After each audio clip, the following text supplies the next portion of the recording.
우리가 3월 말까지 이 성전에서의 예배를 잠시 중단을 합니다. 저에게 가장 큰 고민이었던 예배를 어떻게 하면 좋을까? 일단 결정을 했습니다.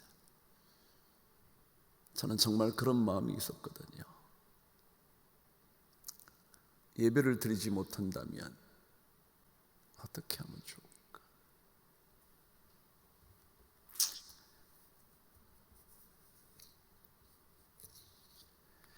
우리 성도님들 각자의 자리에서 정말 정성을 다해 예배를 드리시기를 바랍니다. 저는 인간의 약한 본성을 가장 잘 알고 있거든요. 왜냐하면 제가 가장 약한 사람이기 때문에. 제가 목사이지만 저는 정말 영상으로 뜨겁게 예배드리기가 쉽지 않거든요. 그래서 저는 이 예배를 어떻게 하면 피할 수 있을까? 진짜 저는 하나님께 기도했거든요. 제가 정말 온전한 하나님의 사람이라면 저는 영상 예배 아니라 어디 있어도 난 하나님께 가장 신실한 예배자가 될 수 있다고 믿는 사람이거든요. 그런데 우리가 너무 약해서 제가 온전한 예배를 드린다는 게 참 쉽지 않다는 걸 생각해서 어떻게 하면 이런 상황을 피할 수 있을까? 제가 여기까지 왔거든요. 그런데 동시에 하나님께 기도하는 간절한 제목이 있었어요. 하나님, 이 확신자가 빨리 줄어서 이 나라가 살아야 되는데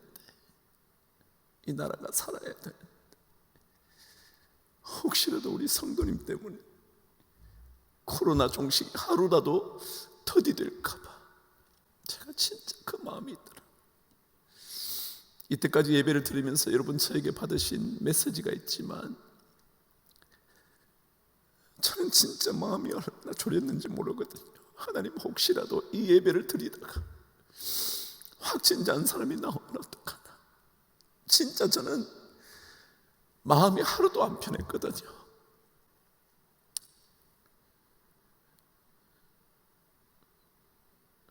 이 나라에 코로나가 빨리 종식되기를 정말 간절히 기도하면서 제가 이 결정을 했어요.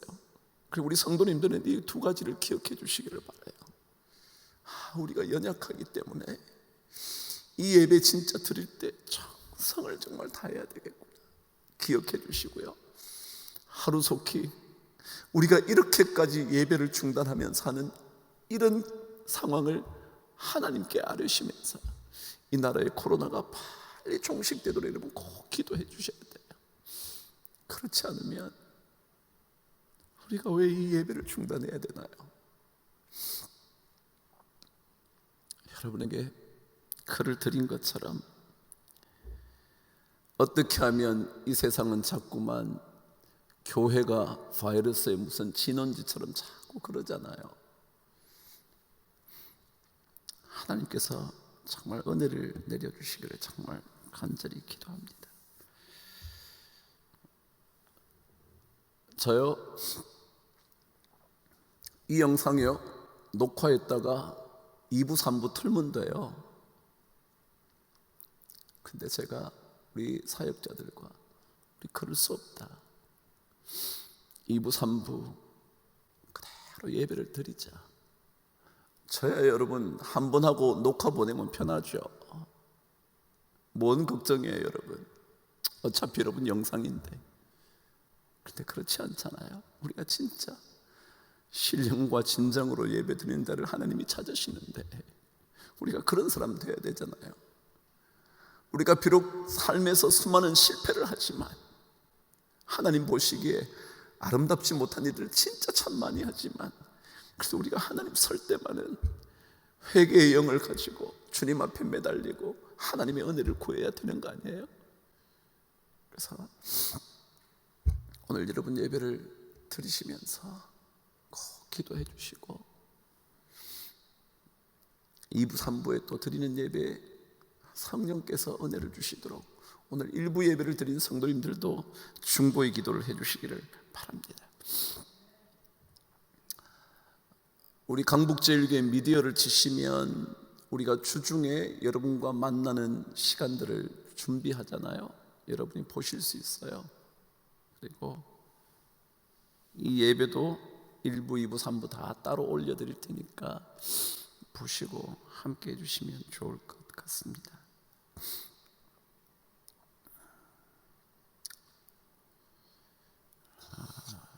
정말 영상 예배 드릴 때 여러분 잘 들으셔서 우리가 자녀들에게도 믿음의 본이 되어야 되지 않겠어요? 그렇죠? 그렇게 해주시고 혹시 영상에 예배를 드리는 일이 어려우신 성도님들은 주중에 교회로 오시면 우리가 거기에 지금 예정은 천막을 쳐놓고 그 바로 앞에서 처리해드리고 도와드리도록 그렇게 하겠습니다. 사역자들이 도움을 드릴 테니까 어려움이 있으시면 모임 리더를 통해서 좀 알려주시면 좋을 것 같습니다. 사무엘상 14장 말씀을 여러분과 함께 읽고 말씀을 나누도록 합니다. 사무엘상 14장 제가 1절부터 7절까지 읽을 텐데요, 여러분의 가지신 성경을 가지고 저와 함께 읽어보시죠. 가정에서 여러분의 소리를 내어 하나님의 말씀을 저와 함께 읽어가도록 하겠습니다. 1절 시작합니다. 시작. 하루는 사울의 아들 요나단이 자기의 무기를 든 소년에게 이르되 우리가 건너편 블레셋 사람들의 부대로 건너가자 하고 그의 아버지에게는 아뢰지 아니하였더라. 사울이 기브와 변두리 미그론에 있는 석류나무 아래에 머물렀고 함께한 백성은 600명 가량이며 아히야는 에봇을 입고 거기 있었으니 그는 이가봇의 형제 아히두베의 아들이요 비느하스의 손자요 실로에서 여호와의 제사장이 되었던 엘리의 증손이었더라. 백성은 요나단이 간 줄을 알지 못하니라. 요나단이 블레셋 사람들에게로 건너가려 하는 어귀 사이 이쪽에는 험한 바위가 있고 저쪽에도 험한 바위가 있는데 하나의 이름은 보세스요 하나의 이름은 세네라. 한 바위는 북쪽에서 믹마스 앞에 일어섰고 하나는 남쪽에서 게바 앞에 일어섰더라. 요나단이 자기의 무기를 든 소년에게 이르되 우리가 이 할례 받지 않은 자들에게로 건너가자. 여호와께서 우리를 위하여 일하실까 하노라. 여호와의 구원은 사람이 많고 적음에 달리지 아니하였느니라. 무기를 든 자가 그에게 이르되 당신의 마음에 있는 대로 다 행하여 앞서가소서. 내가 당신과 마음을 같이하여 따르리이다.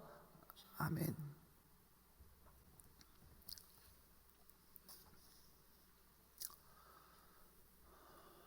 텅 빈 성전에서 말씀을 전한다는 것이 어떤 마음인지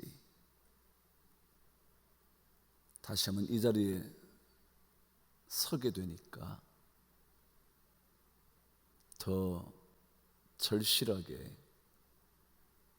예배자와 함께 예배 드린다는 것이 얼마나 소중한가 알게 됩니다.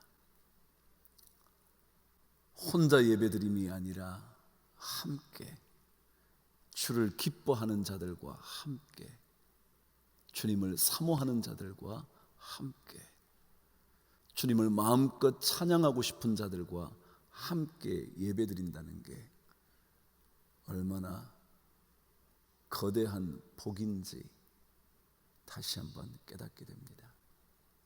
우리 성도님들, 비록 영상에서 하나님 앞에 영혼의 무릎을 꿇지만 그 영상 속에 하나님의 놀라운 메시지가 흘러나올 수 있는 거룩한 자리와 거룩한 시간이 되기를 주의 이름으로 다시 한번 축원합니다. 예배라는 게 뭘까요? 예배. 출애굽하던 이스라엘 백성들에게 하나님은 예배하기 위하여 이스라엘 백성을 애굽에서 건져냈다 그러셨습니다. 광야에서 나를 예배하게 하기 위해서 이스라엘 백성을 건져내셨다고 말씀하셨는데, 예배라는 게 뭘까요? 윌리엄 템플 대주교가 예배에 대하여 이렇게 말한 적이 있었습니다. 예배란 우리의 모든 본성이 하나님께 순종하는 것입니다. 우리 본성이요, 본성. 이렇게 하고 싶은 마음이요, 저렇게 행동하고 싶은 거요, 이렇게 되었으면 좋겠다는 생각과 계획이요, 이 모든 본성들이 하나님께 순종하게 되는 것, 순종하는 것, 그게 예배라는 것입니다. 그래서 내 뜻을 꺾고 하나님의 목적에 순종하는 것, 이것이 예배라고 말했습니다. 그래서 그 예배 가운데서 하나님의 진리를 먹음으로 말미암아 영혼이 강건해지는 그런 놀라운 일이 벌어지는 것이 예배다, 그렇게 말했습니다. 예배는 우리의 뜻을 꺾어가는 과정입니다. 그래서 예배가 언제나 필요하죠. 왜냐하면 우리의 뜻이 꺾이고 하나님의 뜻이 점점 더 우리 안에 살아 있어서 그분의 목적과 뜻에 우리의 삶의 계획들이 순종하게 되는 일, 그것이 예배이기 때문에 우리는 예배를 멈출 수가 없죠. 예배를 통하여 하나님의 진리의 말씀을 먹게 되고, 그래서 영혼과 마음과 육신이 건강해지게 되는 그런 일들이 예배 가운데서 이루어진다라는 거죠. 오늘 각자의 자리에서 간절하게 드리는 예배가 우리 안에 하나님의 계획이 다시 한번 밝히 드러나는 놀라운 시간 되기를 주의 이름으로 축원합니다. 지금 우리의 삶은 마치 전쟁터 같습니다. 전쟁이 일어나도 이것보다 더할까 싶을 만큼입니다. 온 세계가 서로 빗장을 걸어 잠그고요, 아니 무역까지 폐기해 가면서 말이죠. 그럼 전쟁 벌어져 보십시오. 전쟁 벌인 국가와 무역을 하겠습니까? 사람이 왕래를 하겠습니까? 지금 그 상황 아니겠습니까? 그런데 사실은 우리 신앙의 삶도 전쟁하고 있는 듯 합니다. 흔히 들어왔던 영적 전쟁을 시작한 것 같다는 거죠. 적들이 바로 우리 눈앞에 있는 듯 합니다. 여러분, 이때 여러분과 저는 무엇을 원하고 있나요? 여러분은 지금 무엇을 꿈꾸고 계시나요? 안전입니까? 아니면 전투에서 승리하는 것입니까? 그러면 안전을 얻게 되는 것도 그리 나쁜 선택은 아닐 것입니다. 그러나 믿음의 삶이라는 것은 과연 무엇을 요구해야 하는 것인지, 무엇을 원해야 하는 것인지, 무엇을 진짜 사모하고 있어야 하는지, 오늘 요나단의 이야기를 통하여 확인해 보려고 합니다. 영적 전쟁을 통해서 여러분과 제가 더 하나님을 뚜렷하게 볼 수 있게 되기를 바랍니다. 사실 전쟁의 시기에는 모든 것이 불확실합니다. 언제 어떻게 전쟁이 끝이 날지, 아니 이 전쟁이 승리가 될지 아니면 완벽한 패배가 될지 무엇 하나 확실한 것이 없습니다. 전투에서 승리해서 안전을 획득할 수 있을지, 안전한 삶이 다시 찾아올 수 있을지 불확실합니다. 그런데 여러분, 사실 전쟁이 아니어도 확실한 게 이 땅에 어디 있나요? 모든 것 불확실하지 않나요? 안전지대가 이 땅에 어디에 있습니까? 코로나19 바이러스로부터 안전한 지대가 어디 있나요? 기온이 상승하면 바이러스가 사라질 것 같다는 예측에도 불구하고 아프리카 그 땅에 바이러스가 찾아든 것은 어찌 된 건가요?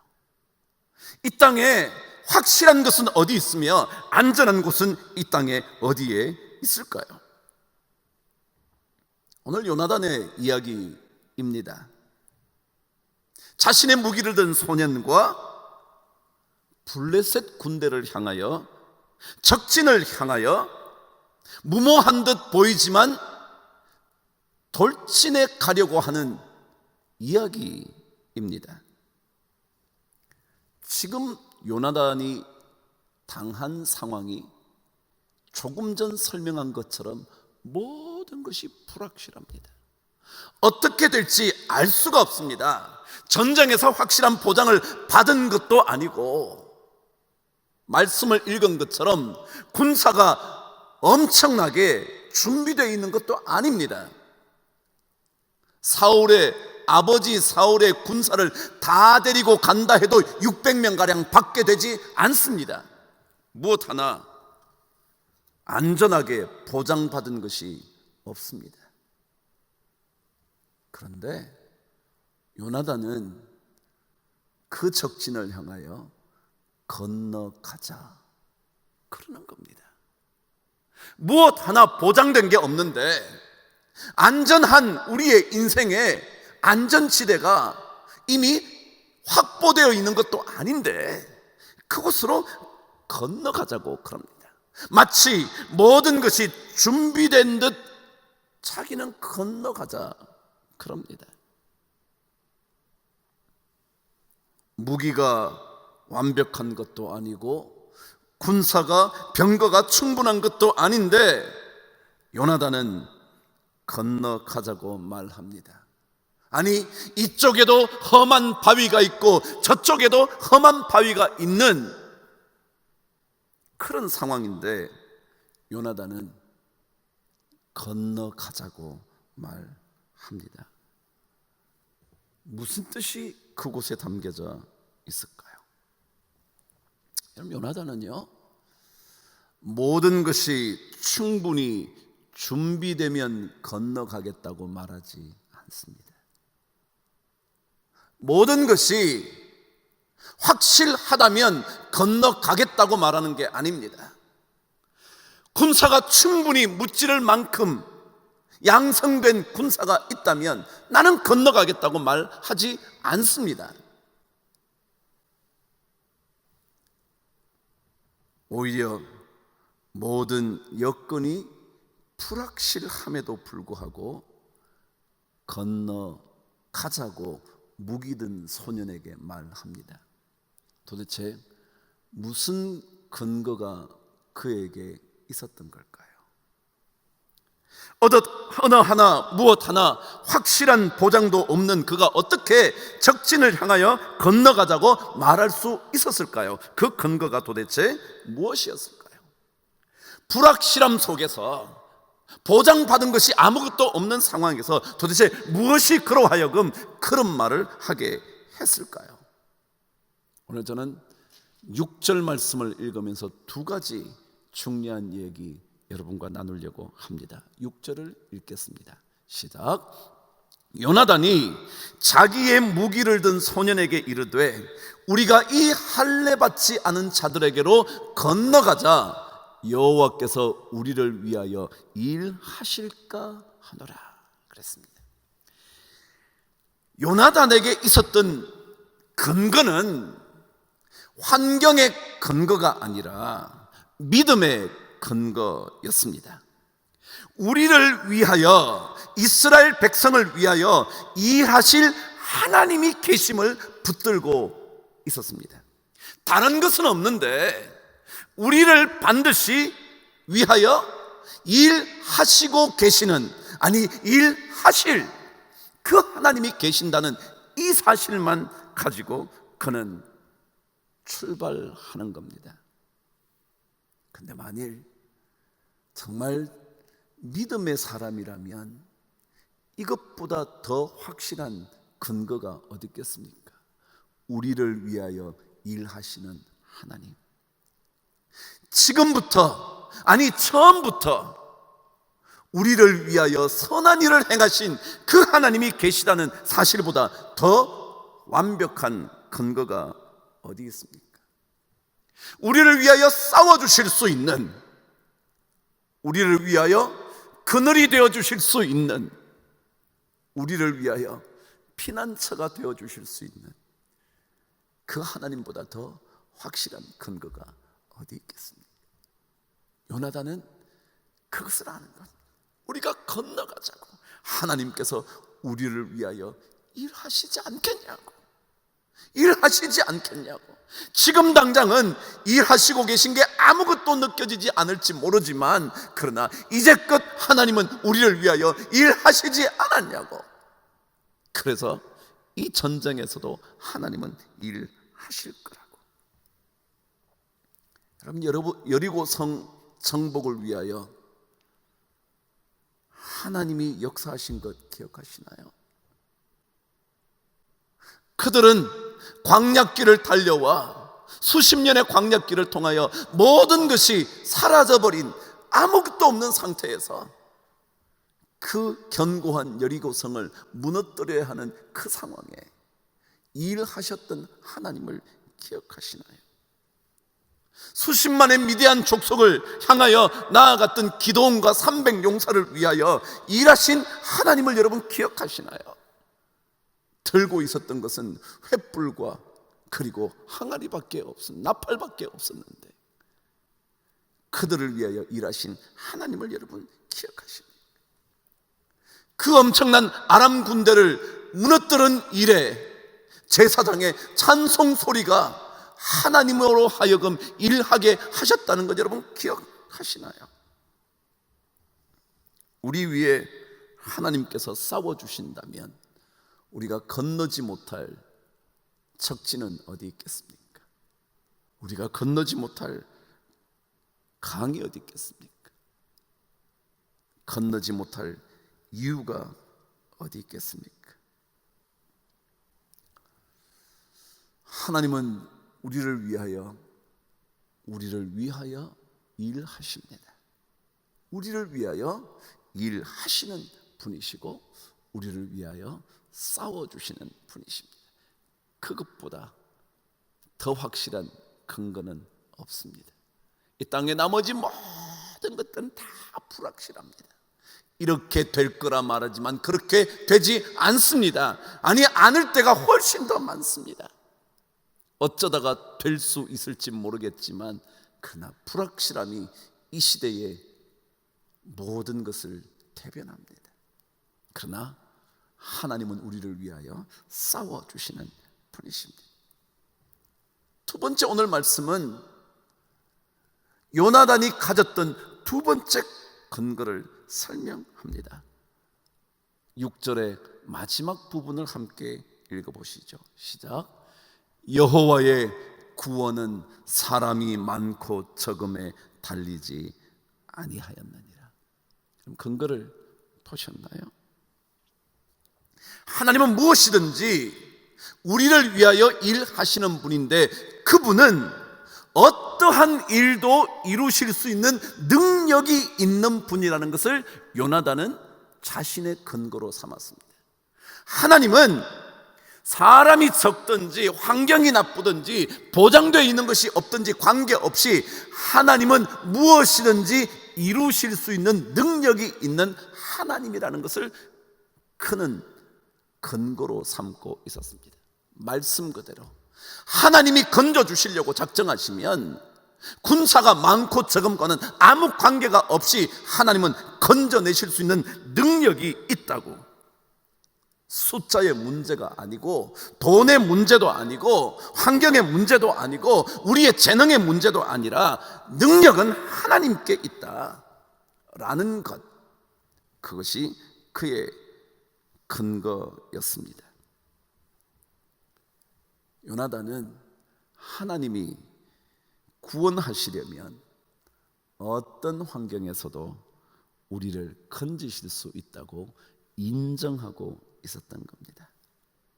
그렇다면 상황이 두렵다고 하나님의 뜻을 거역할 필요가 있을까요? 이게 우리 신앙 아닙니까? 상황이 어렵다고 하나님의 뜻을 쫓지 않을 이유가 있나요? 우리를 위하여 일하실 하나님이, 어떠한 것도 이루실 수 있는 능력이 있는 하나님이 계시다면 우리가 하나님께 순종하지 않을 이유가 있겠습니까? 하나님의 구원은 여러 조건과 관계없는 것 아니겠습니까? 우리 능력을 생각하면 우리는 건너가자고 말할 수가 없습니다. 적진을 향하여 나아가자고 입도 뻥끗 할 수 없을 겁니다. 그러나 우리를 위하여 싸워주시는 하나님,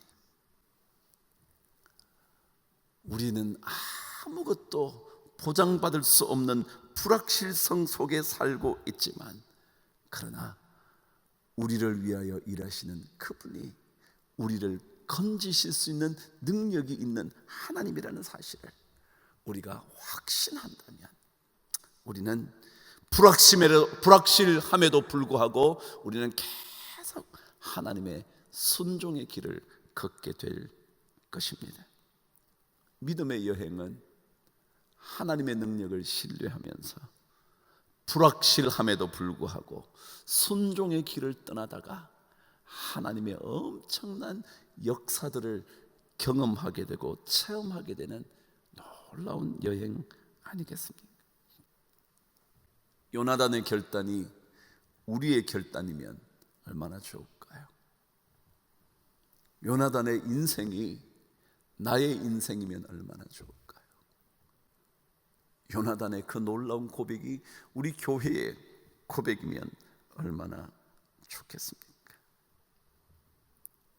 우리를 위해 일하시는 하나님의 능력을 신뢰하면서 흔들림 없이 영적 전투에 나설 수만 있다면 적들은 반드시 무너질 겁니다.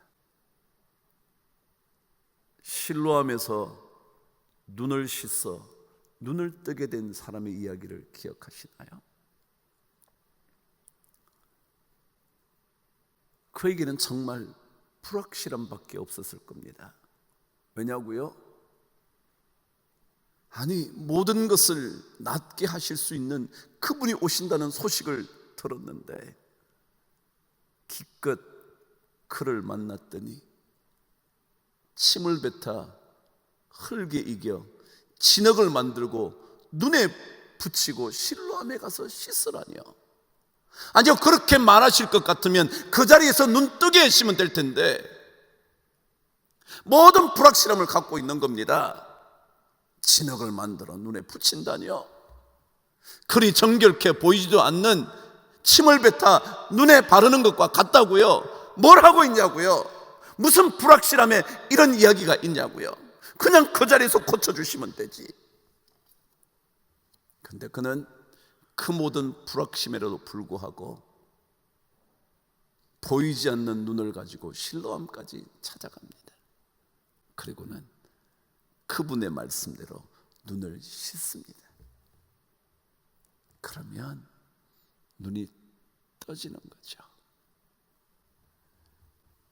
신앙은 불확실함 속에서 하나님의 능력을 고백하는 겁니다.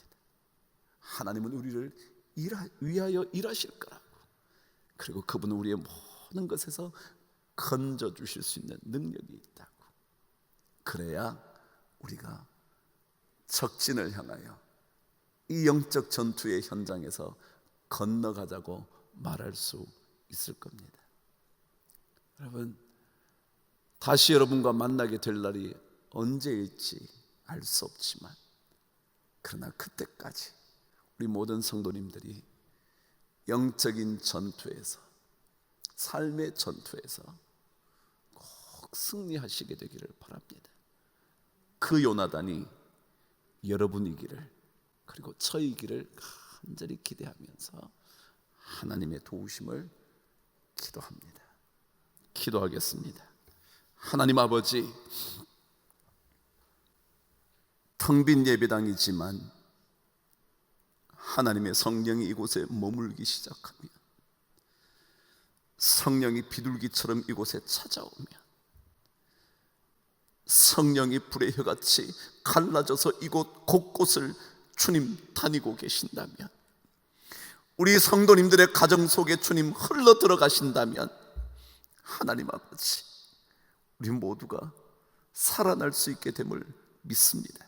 하나님 아버지, 우리 성도님들을 붙잡아 주셔서 그들의 마음속에 하나님께서 우리를 위하여 일하시고, 일하시는 그 하나님이 모든 불확실함 속에서도 무언가를 이루어내실 수 있는 구원의 능력이 있다는 사실을 모두가 고백할 수 있도록, 그래서 요나단이 될 수 있도록 주여 꼭 도와주시옵소서. 코로나 때문에 전부 다 어려움을 겪는 이때 주께서 지켜주시고 보호하여 주시옵소서.